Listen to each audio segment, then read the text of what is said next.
ashimwe cyane. Bongeye gushimira ababyeyi bacu bongeye kuduha akanya ngo kuvugira duhagarare imbere y'ishengero. Umwami abahezagire cyane kandi abongera imigisha. Bwana asifiwe.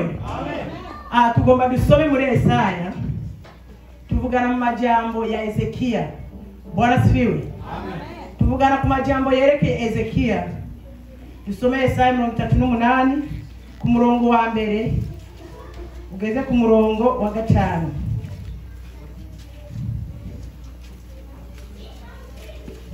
Dusome Yesaya 38 murongo wa mbere gushika 5 havuga ngo Hezekiya yongwe iyindi myaka yo kubaho. Muri iyo minsi Hezekiya aragwara agera hafi yo gupfa. Bukeye uvugishwa n'Imana Yesaya mwene Amosi aza kuriwe. Aramubwira ati kuni kuhoraho agize ngo tunganya ibyo mu rugo rwawe kukugira upfe utagikira. Maze Hezekiya ahindukiriza amaso ku rusika asenga Uhoraho ati tegera Uhoraho we niwibuke ingene nagendera mu by'ukuri imbere yawe n'umutima utunganye ngakora ibyo ubona ko ari byiza. Hezekiya ararira cyane, maze ijambo ry'Uhoraho rishika kuri Yesaya riti genda ubarire Hezekiya utuku ni Uhoraho Imana ya sogokuruza Dawidi agize uti ngo yumvise gusenga kwawe abonye n'amosozi yawe etehe ku minsi yawe yongewe ko imyaka 15. Imana iduhezagire cyane. Amen. Bwana asifiwe. Amen. Twumvise ku muvugisha wa Yesaya yatumwe kuri Hezekiya amubwira iby'Imana yamutumanye atatunganya ibyiwe byo mu rugo rwose kuko agiye gupfa. Bwana asifiwe. Amen. Uyo ni Hezekiya yatumwe ku muvugishwa w'Imana. Amen. Amen. Twumva kuri uyu murongo uvuga ati Hezekiya ntiyigeze avuga n'ijambo na rimwe. Bwana asifiwe. Amen. Ntiyigeze anavuga ijambo na rimwe kuri uwo muvugishwa w'Imana atumweko. Yaciye agira nicyo yakoze, yahindukiye ku gisika. Bwana asifiwe. Arasenga, ararira, abarogera Uhoraho, amwibuka ibyo yagendeye mu by'ukuri. Bwana asifiwe. Kuko yararize yabonye umuvugishwa w'Imana aje kumubwira ayo majambo, ntiyarize no kumusuzugura, ntiyaravye ukuntu angana, ntiyaravye n'ukuntu amajambo amutumanye. Nyene icyo yakoze yahindukiriye ku gisika, ararira cyane atakambira Uhoraho. Ntiyigeze yishura umuvugishwa w'Imana. Bwana asifiwe. Ntiyigeze byakinga ujya muvugishwa w'Imana amucira urubanza ku majambo amubariye. Icyo yakoze yarahoze, ari iby'ukuri ari iby'ubushi yarahoze. Yagiye kwishyuza iki? Yagiye kwishyuza Imana, amwishyuza Imana amutakambira ku by'ukuri yagendeyemo. Ariko muri iki gihe tuvugishanye ukuri, duhindukiriza umupira kuri twebwe. Ninde yo bameze nka Hezekiya ugatumwako umuvugishwa Imana igatuma umuvugishwa? Tuvuge umwana mutonya ninde ngaha, tuvuge nka Esther kaza, tuvuge nko kwa mwarimu aramusumba mwarimu ngaho de rwose, akaza akamubwira mwarimu tunganya ibyawe byose kuko ubwira upfe. Aho nyene aho atangura kuvuga ataravaho gusa urubanza abavyeyi boruca. Bwana asifiwe. Niko tumeze uko. Ariko ndabasaba twigire kuri Hezekiya. Iyo twumvise umuvugishwa cyangwa umuntu akakubwira, ntumujajinge muntu w'Imana, ari byiza ari bibi, genda ubaza Imana. Bwana asifiwe. Ubaza Imana ati bikwari mwami uyu muntu aza kumbwira ni iby'ukuri cyane. Amen. Uririra Imana ntuce utangura kuvuga kuko urasanga ari iby'ukuri ugasanga urapfuye cyangwa uragiye. Benshi bibaza gupfa ngo ni mu mubiri. urashobora no gufata ukabona ugenda warapfuye kera, kandi umuvugishwa bw'amabukuzako umuntu akaza kukubarira ariko kubwo wamusuzuguye tubona ukomeye ariko warakize kera. Bwana sifiwe. Dukwiye kwigira kuri uyo Hezekiya kuko nta kindi yavuze, yasigukije Imana, ararira cyane, ariko Imana yumva kwa gutakamba kwa Hezekiya, yumva yamarira, asubira kuri wa muvugishwa Esaya, kuko ntiyasubiye ku wundi, yasubiye kuri wa wundi nyene yamuzanira ibya mbere. Bwana sifiwe. Aramubwira ati subira kwa Hezekiya umubwira yuko nayumvise ugusenga kwiwe no kurira kwiwe mu myaka wiwe yo kubaho, nongejeko imyaka 15. Bwana sifiwe. None muri iki gihe hariho umuntu yovuga ati hari ikintu ngomba kwishyuza Imana.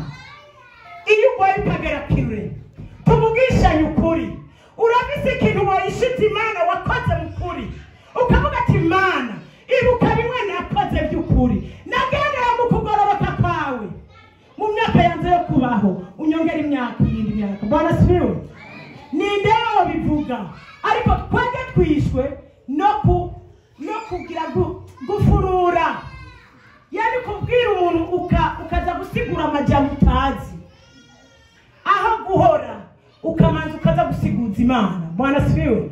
Nico cya mbere tuba dukwiye gukora, tugasiguza Imana, kuko uri umuntu uri mu buntu bw'Imana. Imana iragusigurira cyane, nishobora kutagusigurira.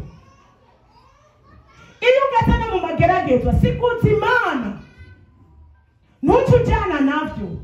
Tumere nka Hezekiya, kuko Hezekiya yarumvise umuvugishwa w'Imana, aramwumvira, ntiyigeze anamubwira nabi, kuko yamenye yuko ivyo Imana yamutumanye.